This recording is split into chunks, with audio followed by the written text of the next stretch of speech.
Welcoming, welcoming, welcoming the new. Welcoming, welcoming, welcoming the new.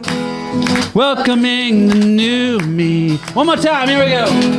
Welcoming, welcoming, welcoming the new. Welcoming, welcoming, welcoming the new. Welcoming, welcoming, welcoming the new. Welcoming the new. I am more than I ever thought I'd be. Welcoming the new. Welcoming the new, and we are the change we always hope to see. Welcoming the new me. Welcoming the new me. One more time. Welcoming the new us.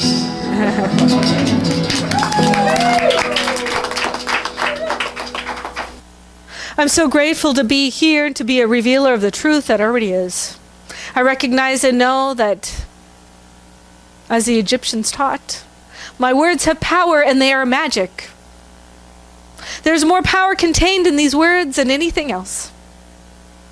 And I recognize and know that as I see this new world birthing itself in and through each and every one of us, that I know that it is done unto me. It is done through me. That I am the revelation of the divine. I am the embodiment of a possibility, of a world that works for everyone. And so I recognize and know that this world works for me and continues to be workable and joyful and joy-filled, collaborative, co-creative. It is a world that absolutely inspires and motivates me to step into a greater possibility for myself. This possibility permeates everything. And I recognize and know that each and every person here has been implanted with that seed of possibility, and now it is a purpose. It is shifted. It has grown into a purpose of something new, something magical and mysterious, intuitive and creative. It is beautiful and fantastic. It's like the rainbow I saw when I was driving in today. That sun hitting the rain, producing a spectacular glow of love and light. And I recognize and know that that's happening in my cell, in my body, in my being right here and now, within each and every person here as well. Each and every person listening online, because without a doubt, we are all connected. We are in this network of connectivity. And this connectivity is aligned and alighted with that vibration of love, illuminating the planet with a glow. So each person knows without a doubt that they are the love of the world. And so I recognize that truth, and I know it is here now. It is expressing and expanding itself. And I welcome it. I open to it. I allow it to use me for this transformative experience called birthing a new world of possibility. I'm so grateful to be a part of this. Nothing ever has happened like this before, and I'm so grateful. I surrender into this truth. I release it. I let it go and let it be. And so it is. So it is. Hello, everybody. Good morning. Good morning. Good morning. Good morning. Good morning. I love you. I love you. I love you. I love you. I love you. I love you. Good morning. Good morning. Yeah. So I have a great talk today, because I have a great talk every week. I'm just saying. Yeah. No, I have a great talk today called Desire, Opinion, and Revelation. Now, I'm curious, how many people were taught in their religion growing up something that they now don't believe? A few. Okay, anybody have any examples? Any examples? Bernessa. That what? That you're a sinner. That you're a sinner and you will always be one. How am I doing? Okay, good, yeah. Christian Science, don't use medicine. Christian Science, that's right. In Christian Science, the belief that medicine isn't useful. That only cure happens through your mind. Only, the only cure. Yes. God will punish you if you misbehave, according to... Yes. Going to hell. Oh, I will smite you. You will go to hell. Yes. Don't eat that meat on Friday. Oh, no meat on Friday, because then you'll go to hell and we're going to smite you. Uh-huh.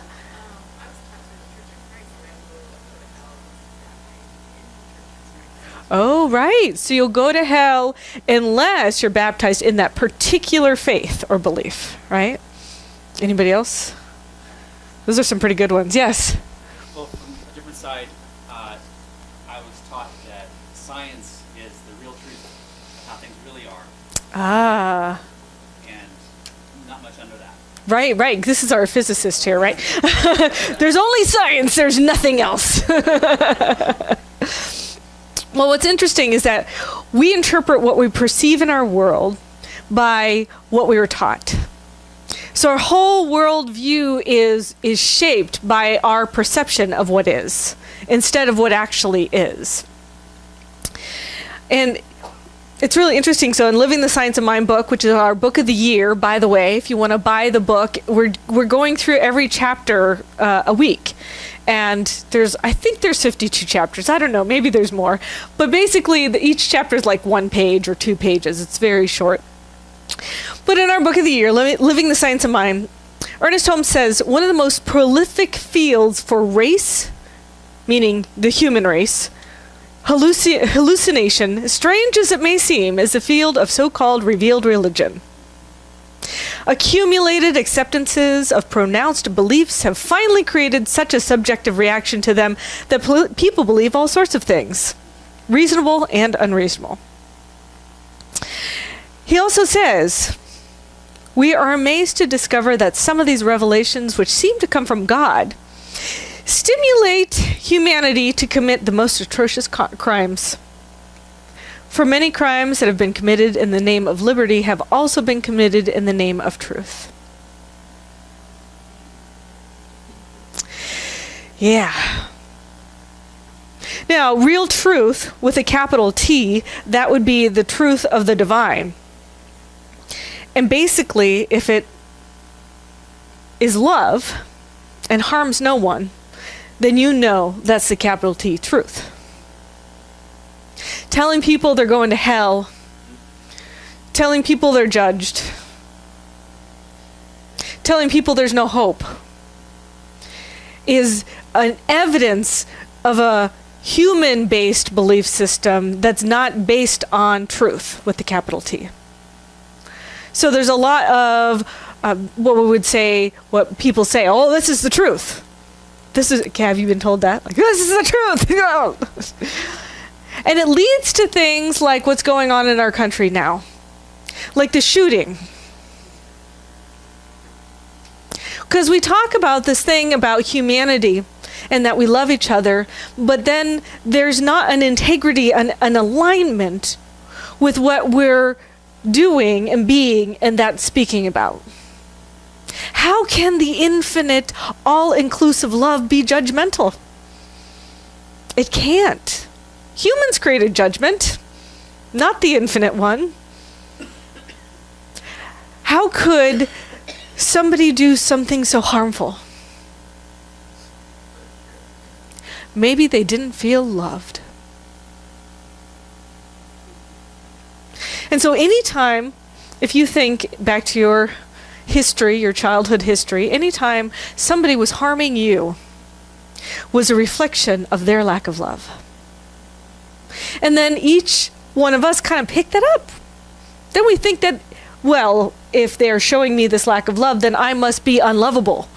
And then we operate in the world as if we are unlovable and we harm others. And it perpetuates and perpetuates and perpetuates. So what do we do? How do we stop this? Well, it takes time because we each have our belief systems. But there's hope because you can alter your belief system. You can alter your worldview. You can alter all of this by doing spiritual practices. And we teach these things here. They're all tools. But it doesn't mean that only because I am here at Centers for Spiritual Living, I'm the only one who has access to this. They're actually universal tools that everybody has access to. Everybody can radically transform, shift their life, and live the life of their dreams. that possibility is available. But it all happens here and here. That's where it starts. And it happens within each and every one of us. It doesn't happen with me telling Vance, I think you need to change.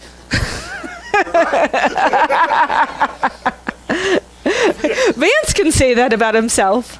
But really, if we want to change the world, then we get to change ourselves, which means we got to get uncomfortable. I'm going to do a talk tomorrow at Centers for Spiritual Living and Convention. I'm going to talk between, I'm really nervous, by the way. Please pray for me. Okay. But there's a concept that I really have been, I'm really getting at a deep level, and I'm having hard problems articulating. But we have this vision. It's a global vision, and I'd really love you to look it up. I'm not going to read it to you right now, but it's a global vision that talks about how we are creating a world that works for everyone. Our vision is a world that works for everyone, that is free from hunger, disenfranchisement, where borders are irrelevant. It is a world where we stand up and support each other, where there's a resurgence of art and beauty and appreciation for the creative aspect and for intuition. And to me, this global vision is combining the power and the clarity of the divine masculine, which is what the divine masculine is. It's powerful, and it is, I want to say, kind of forthright and directive, right? And then the divine feminine, which is that creative soil that everything is birthed from. And the deal is we created this vision many, many years ago as an organization. It wasn't just our organization. It was many New Thought organizations, Association for Global New Thought, Unity, Christian Science, Divine Science, Science of Mind, all of these different centers that we would call New Thought, Ancient Wisdom. We created this global vision together many, many years ago. I don't remember if it was in the 80s or the 90s when it came into being. But the deal is it got birthed. Well, not really, because it's not here yet, right? But there's something that happens, like when the seed goes into the soil, something is happening. Now, sometimes you got to pile a bunch of fertilizer on top. Maybe that's happening right now. I'm just saying, maybe. So if you pile a bunch of fertilizer on top, and you know what happens is that fertilizer provides the nutrients. Now, it seems like something really bad that's going on, but it's providing the nutrients for that seed to be birthed. And the truth is, each and every one of us are the birth mothers of this new reality. We are the birth mothers. I don't care if you're a man or a woman, you're a birth mother of this new reality. Just as much as the divine feminine, as us women can take on that divine masculine, you men can take on the divine feminine and be birth mothers all along with us. You become whole, exactly. And the deal is we're in the gestation phase right now. And do you know what happens when you're pregnant? Maybe not. Maybe you do. Things get uncomfortable. Things shift. Things change. Your body's moving in ways you don't want it to move. Or not moving in ways that you want it to move. It doesn't matter. Your hips widen. You got to be more open. Things things clunk against each other. That's what happens when you're pregnant. Each one of us is pregnant with this possibility. But we need to nurture this possibility. We need to feed this new idea by taking action. We always say in old school traditional science of mind centers, treat and move your feet. That's because we call affirmative prayer treatment. It's like back in the day when the doctors were making a treatment for you. Now we say prayer is like a treatment because it activates something in our bodies. So you treat and you move your feet. So here we are pregnant. We're not going to, and by the way, the divine feminine does you. You can't be like, you can't just, once you're pregnant, you're pregnant. You're like, it's growing in you, your body's changing. You can't stop your body from changing. You can't stop it. It's happening. This global vision is birthing through us. We're the midwives and the mid-husbands. We're the ones. We're the ones we've been waiting for, and that means that we get to be uncomfortable and step into areas of uncomfortability. And that's what's happening on this planet right now, is we're watching the rise of the Me Too movement, where women are talking about, not just women, some men too, are talking about their bodies being abused inappropriately. We have the rise of the Black Lives Matter movement, where there's black people who are saying, you know what? I matter. For a long time, we've been saying we didn't matter. You've been saying we didn't matter, but all of a sudden we're saying we matter. And the world is paying attention. The world is paying attention because there's something shifting. We want to create a world that works for everyone. So if all lives matter, then black lives have to matter. We need to pay attention to that. We have this area where things are kind of falling apart because it's all falling together. It's all falling together, but things have to be taken apart in order for that to happen. The butterfly had to go through the chrysalis. You think, oh, butterflies are so great. So, the caterpillar probably doesn't think so.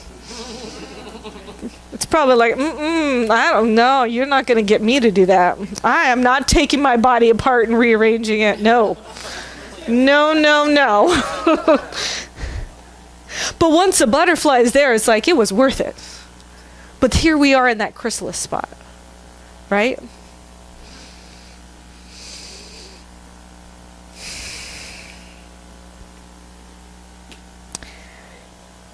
So desire. See, I desire a world that works for everyone.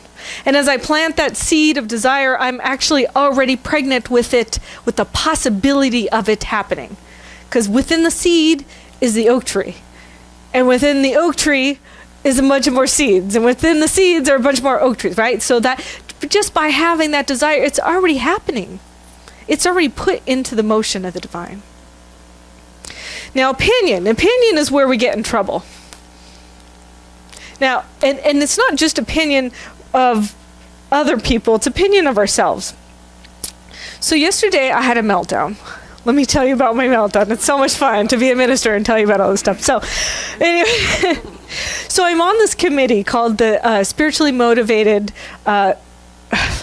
Socially Engaged Committee for Centers for Spiritual Living. It has all these, all the ministers that I really admire, and they're like the big name ministers. Somehow I got invited on this committee, but I'm really grateful, right? So I'm still, yes, yeah, okay, because I'm a big name minister too. Thanks, Vanessa. So I'm on this committee, right? And we're putting on a workshop at convention about how to take our values and our belief systems of this teaching and speak to issues that are going on in the world. And make a voice for everybody's, for anybody who comes into these centers, so you can have the tools and the skills to say, these are our values. How do we talk about things that are happening out in the world in a way that has a foundation of our values? So I'm really excited about this workshop we're putting on. We've been working on it for several months, and I had created a folder in our Google Drive where we're doing all these different documents. We're all breaking up this workshop into 3 parts, and 3 ministers are working on each part, and we're making a PowerPoint and all this stuff. So, by the way, convention starts tomorrow, and and I went to go rename the title of our folder, and I put remove instead of rename, and then it says, you have deleted this folder. Would you like to undo? And I'm like, oh my God, thank God, yes, undo. And it said, oh, there's been a Google error, and we can't undo. So I had a meltdown. I call in tech support. That's my wife. Help me. I'm freaking out. I'm pacing. I'm crying. I'm like, oh my God. All of this work that we've worked on, I just deleted it. And normally in Google Drive, you can go back and reinstate, but it just kept bringing up that error. So yeah. So here's my opinion of myself. It's not very good. I'm just saying. And I went through all these, hating myself, upset at myself, mad at myself, abusing myself, all of these things. It just went through my whole body. I started, I was mad, I was pacing, I'm freaking out, and then I have my breakdown and I start crying, and I'm like, what did I do? I can't believe I did this. And finally, Gina and I just go on a walk. I send an email out to my group because I'm full of transparency and I have to admit what I've done to my entire crew. And then we go on a walk. So my opinion of myself was not very high in that moment. And Gina and I, we went on our walk and we were talking, and she was like, now if anybody else had done this, what would have been your response? And I'm like, well, if Bernessa had done this, I would have been like, it's fine, Bernessa, we're good. We know how to handle this. We do know how to handle this. And I love you. It's human, we make mistakes. I'm not going to be like, oh, Bernessa, you can't be my friend anymore. I don't want to work with you because you made a mistake one time. Right? That doesn't make sense. But my opinion ruled my entire world for several hours yesterday. It was real to me. It was real to me. But it wasn't really real. It wasn't the truth of me. It wasn't the big truth of me. But it was a fact that happened. So when I got home, by the way, Reverend Edward, who's on my committee with me, Edward Fieldune from Santa Rosa, so he sent me an email and he said, oh, I think you just deleted your version and not ours. So he just reshared it with me. Answered prayer.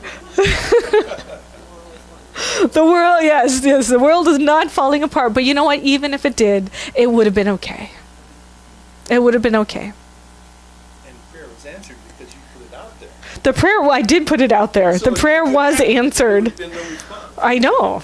Yeah. Exactly. We are self-fulfilling prophecies. You know that, right? We are self-fulfilling prophecies.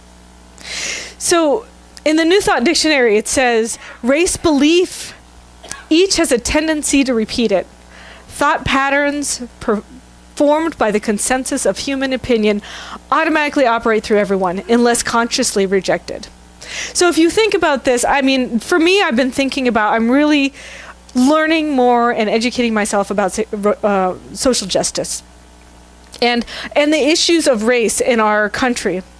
And I'm learning so much about how our country, while I love our Declaration of Independence, what a brilliant document, except it says man, all man, we're created equal, and we got to shift that to all humanity, all people, right? But these men who were inspired men were also slave owners. And our country was based on this philosophy that people aren't equal.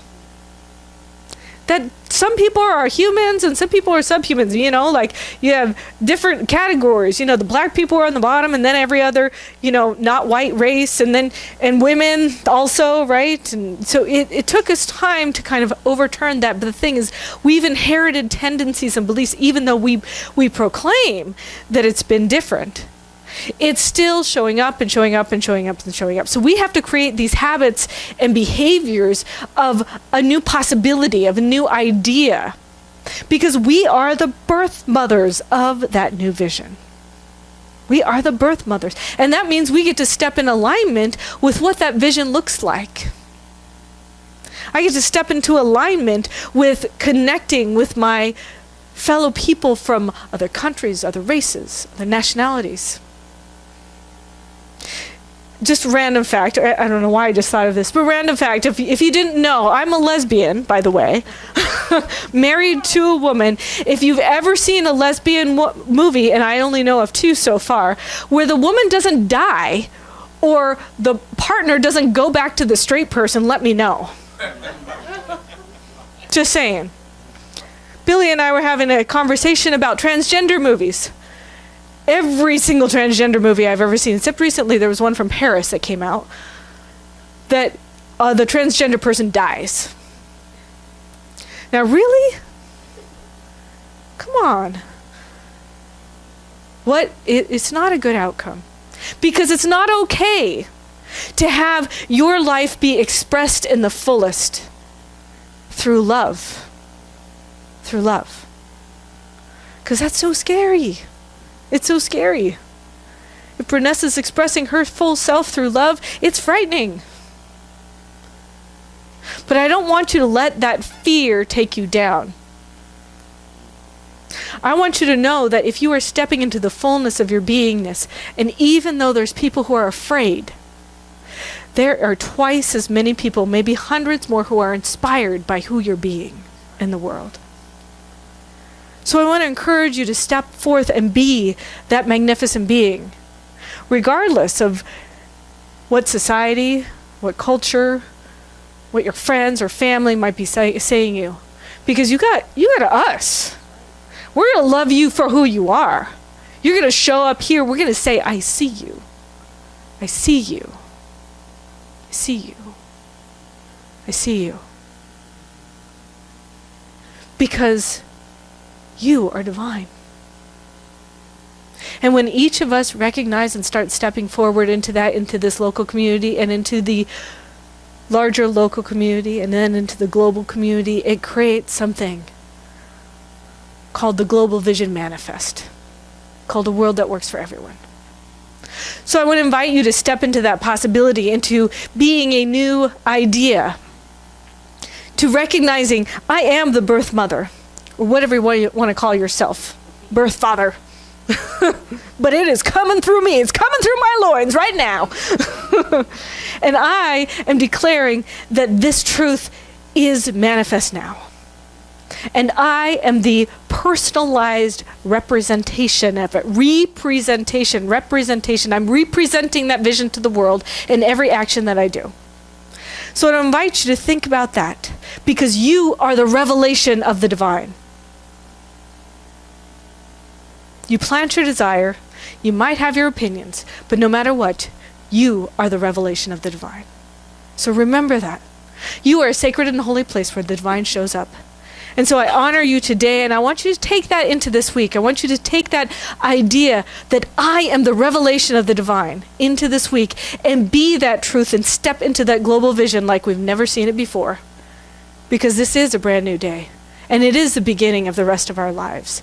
And it is the best day ever. And it just keeps getting better. And so it is. Let's pray. You can clap, sure. Thank you. Thank you, Vance.